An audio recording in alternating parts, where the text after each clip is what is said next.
السلام علیکم ورحمۃ اللہ وبرکاتہ۔ آئیے آج کے اس بیان میں جانتے ہیں کہ بھارت میں انسانوں کی آبادی کب سے شروع ہوئی، اور یہ بھی جانتے ہیں کہ اس ملک میں سب سے پہلے کس قوم کا راج تھا، اور ساتھ ساتھ یہ بھی جانتے ہیں کہ اس ملک کی آبادی لمبائی چوڑائی میں کتنی ہے۔ یہ سب جاننے سے پہلے چینل کو سبسکرائب کرتے چلیں اور بیان سنیں، بیان کو کہیں سے کٹ نہ کریں بلکہ پورا سنیں۔ تو آئیے بیان شروع کرتے ہیں۔ ہندوستان ایک بہت ہی قدیم اور وسیع ملک ہے۔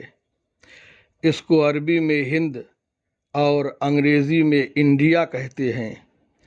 اگر تم ہندوستان کے بیچ میں کھڑے ہو جاؤ تو پورب کی سمت بنگال اور پچھم کی سمت گجرات، اتر کی طرف کشمیر اور دکن کے رخ پر کنیا کماری پڑے گا۔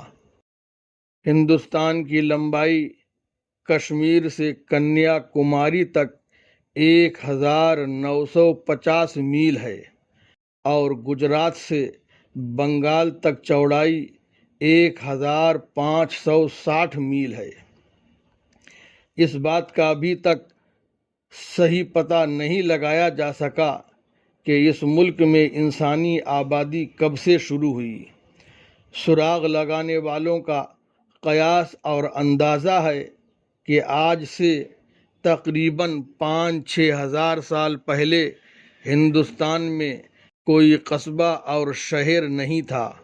اس وقت تھوڑے بہت جو انسان تھے بھی تو ان کی کوئی مستقل آبادی نہ تھی، بلکہ جنگلوں میں ادھر ادھر متفرق طور پر زندگی گزارا کرتے تھے۔ پتھر کے اوزار اور سامان بنا کر کام نکالتے تھے۔ پھر جب آدمیوں کی تعداد بڑھی اور ان میں کچھ لوگ سوجھ بوجھ والے عقل مند پیدا ہوئے تو لوہے اور تانبے اور دوسری دھاتوں کے اوزار سامان بنانے لگے اور کھیتی بھی کرنا شروع کر دیا۔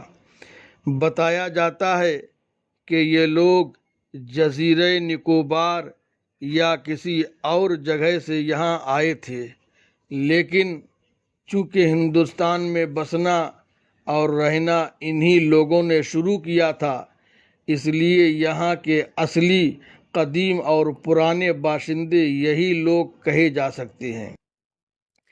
پھر کچھ عرصہ بعد شمال اور مغرب کے راستہ سے ہندوستان میں ایک نئی قوم داخل ہوئی جس کا نام اتہاس کی کتابوں میں دراوڑ بتایا جاتا ہے۔ دراوڑ قوم کے لوگ تہذیب اور شائستگی میں یہاں کے پرانے باشندوں سے بہت آگے تھے۔ یہ لوگ کھیتی کے ساتھ ساتھ تجارت کا بھی سلیقہ رکھتے تھے۔ دھاتوں سے اچھے سامان اور ہتھیار بناتے تھے۔ علم و ہنر کی وجہ سے انہی لوگوں کا یہاں راج پاٹ تھا۔ پرانے باشندوں کی حیثیت ان لوگوں کے سامنے غلاموں اور نوکروں جیسی تھی۔ پھر ایک لمبی مدت کے بعد ایک تیسری قوم ہندوستان میں داخل ہوئی جس کا نام تاریخی کتابوں میں آریہ ہے۔ اس قوم کو ایرن بھی کہا جاتا ہے۔ آج سے تقریباً 3000 سال پہلے کی بات ہے کہ دریائے سیہون کے آس پاس اور کوہ قاف کے ہرے بھرے حصوں میں آریہ آباد تھے۔ ان لوگوں کا ذریعہ معاش کھیتی تھا۔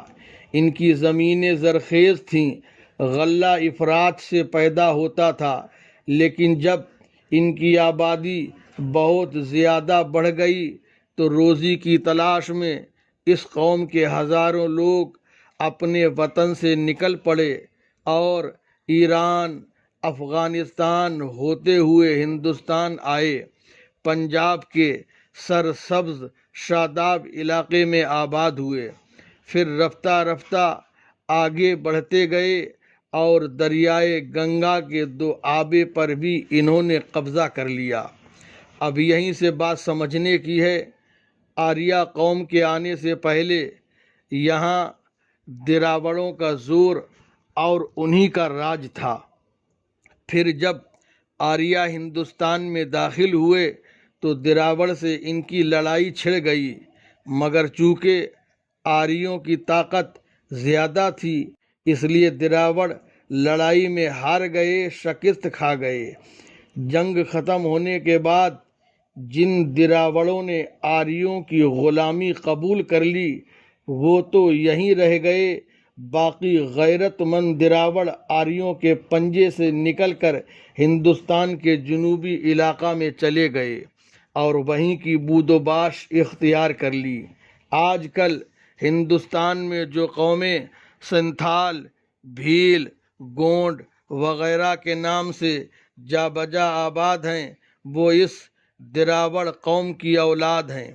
شمالی ہندوستان میں جو دراوڑ آریوں کی غلامی میں رہ گئے تھے ان کا حال ہمیشہ ہی خراب رہا۔ آریوں نے انہیں نیچ ذات قرار دے رکھا تھا، اس لیے ان کو شودر کے نام سے یاد کیا کرتے تھے۔ آریوں کے علاوہ چند اور بھی مشہور قومیں منگول، یوچی، شک، ہون وغیرہ ہندوستان میں آئیں۔ انہیں جہاں آبادی کے لائق زمین ملی وہاں آباد ہو گئیں۔ موجودہ زمانہ کے ہندو لوگ انہی کی نسل سے ہیں جو دوسرے ملکوں سے آ کر ہندوستان میں آباد ہوئیں۔ یہ مختصر سی تاریخ ہے جو مورخین نے بیان کی ہے، باقی آگے انشاءاللہ پھر بتائیں گے۔